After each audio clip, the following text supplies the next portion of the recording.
ഈ പുതിയ വർഷത്തിൽ ഇന്നേ ദിവസം കർത്താവ് നമുക്ക് തരുന്ന വചനം നമുക്കെല്ലാവർക്കും നമ്മുടെ ജീവിതത്തിന് ആവശ്യമായൊരു കാര്യമാണ്. അതുകൊണ്ട് തന്നെ ഈ ശുശ്രൂഷയുടെ അവസാനം വരെ നിങ്ങൾ ഇതിൽ പങ്കെടുക്കണമെന്ന് പ്രത്യേകം ഓർമ്മിപ്പിക്കുന്ന ഈ ശുശ്രൂഷ നിങ്ങൾക്കൊരു അനുഗ്രഹപ്രദമായി മാറുന്നുണ്ടെങ്കിൽ നിങ്ങളുടെ ഫ്രണ്ട്സിന്, റിലേറ്റീവ്സിന്, പരിചയമുള്ള എല്ലാവരിലേക്കും ഷെയർ ചെയ്ത് കൊടുക്കുക. ഒപ്പം തന്നെ സ്റ്റാറ്റസ് ആക്കാനും മറന്നു പോകരുത്.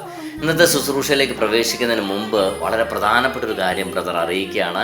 ഈ വരുന്ന ജനുവരി 30 മുതൽ 3 ദിവസം താമസിച്ചുള്ള ശക്തീകരണ ധ്യാനം കോട്ടയം ക്രിസ്ത്യൻ ധ്യാനകേന്ദ്രത്തിൽ വെച്ച് നടത്തുകയാണ്. ജെഫിൻ ബ്രദർ തന്നെയാണ് ലീഡ് ചെയ്യുന്നത്. പങ്കെടുക്കാൻ ആഗ്രഹിക്കുന്നത് താഴെ കാണുന്ന നമ്പർ വിളിച്ച് ഉടനെ തന്നെ നിങ്ങളുടെ സീറ്റുകൾ ബുക്ക് ചെയ്യണമെന്ന് പ്രത്യേകം ഓർമ്മിപ്പിക്കുകയാണ്. കാരണം സീറ്റുകൾ വളരെ ലിമിറ്റഡ് ആണ്. ഈ പുതിയ വർഷം പുതിയ അഭിഷേകം, പുതിയ കൃപകളും ദൈവത്തിൽ നിന്നുള്ള പുതിയ ശക്തിയും സ്വീകരിക്കാൻ ആഗ്രഹിക്കുന്ന മക്കളാണ് നിങ്ങൾ എങ്കിൽ ഉടനെ തന്നെ താഴെ കാണുന്ന നമ്പർ വിളിച്ച് ബുക്ക് ചെയ്യുക. ഇത് വെറുതെ കേട്ടു പോകരുത്. ഈ ധ്യാനം നിങ്ങളുടെ കുടുംബത്തെ മാറ്റും, നിങ്ങളുടെ ജീവിതത്തെ മാറ്റും, നിങ്ങൾക്കൊരു അനുഗ്രഹപ്രദമായി മാറും. അതുകൊണ്ട് ഉടനെ തന്നെ ഈ നമ്പറിൽ വിളിച്ച് നിങ്ങളുടെ സീറ്റുകൾ നിങ്ങൾ രജിസ്റ്റർ ചെയ്യണമെന്ന് പ്രത്യേകം ഓർമ്മിപ്പിക്കുകയാണ്.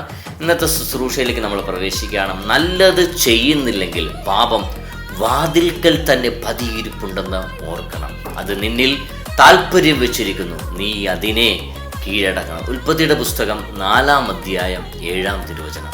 പ്രിയപ്പെട്ടവരെ, കർത്താവിൻ്റെ വചനം വളരെ വ്യക്തമായിട്ട് പറയുകയാണ്. നല്ലത് ചെയ്യുന്നില്ലെങ്കിൽ പാപം വാതിൽക്കൽ തന്നെയുണ്ട്. നമുക്ക് മനസ്സിലാകേണ്ട ഒരു കാര്യം ഇതാണ്. നമ്മെ കാത്ത് നമ്മുടെ മുൻപിൽ ആരുണ്ട്? പാപമുണ്ട്, അല്ലേ? നമ്മൾ എങ്ങനെ ജീവിച്ചാലും, എങ്ങനെയെല്ലാം നമ്മൾ മുമ്പോട്ട് പോയാലും നമ്മെ തകർക്കാൻ, അല്ലെങ്കിൽ നമ്മുടെ വീക്ക്നെസ്, അല്ലെങ്കിൽ നമ്മുടെ ബലഹീനത എന്താണെന്ന് ആർക്കറിയാം? പിശാചിനറിയാം. അതെപ്പോഴും നമ്മുടെ കൂടെയുണ്ട്, നമ്മുടെ അരികിലുണ്ട്, നമ്മുടെ വാതിൽക്കലുണ്ട്. മറന്നു പോകരുത്. കൃത്യസമയത്ത് നമ്മളൊന്ന് വീക്കായിട്ട് നിൽക്കുന്ന സമയത്ത് എന്താ ചെയ്യുന്നതെന്നറിയോ? പിശാച് ഇതിനെ കൊണ്ടുവന്ന് ഇട്ട് തരും. അതായത് മദ്യം കഴിക്കുന്ന ഒരാളുടെ ബലഹീനത എന്താണ്? മദ്യമാണ്.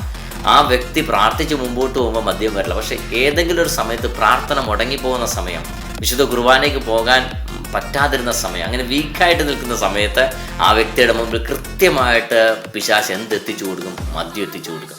ഇതാണ് നമ്മുടെ വീക്ക് പോയിന്റ്. ഇതെപ്പോഴും നമ്മുടെ മുൻപിലുണ്ട്, നമ്മുടെ അരികിലുണ്ട്, നമ്മുടെ കൂടെയുണ്ട്. അതിന് ദൈവത്തിന് ശക്തി വേണം.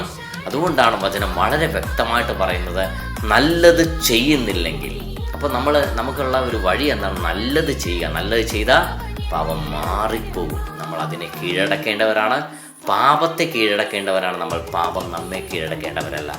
ഉൽപ്പത്തിയുടെ പുസ്തകം 4-ാം അധ്യായം 7-ാം തിരുവചനം നമ്മുടെ എല്ലാവരുടെയും ജീവിതങ്ങളിൽ അനുഗ്രഹമായി മാറട്ടെ, അഭിഷേകമായി മാറട്ടെ. കർത്താവ് എല്ലാവരും സമൃദ്ധമായി അനുഗ്രഹിക്കട്ടെ. ആമേൻ.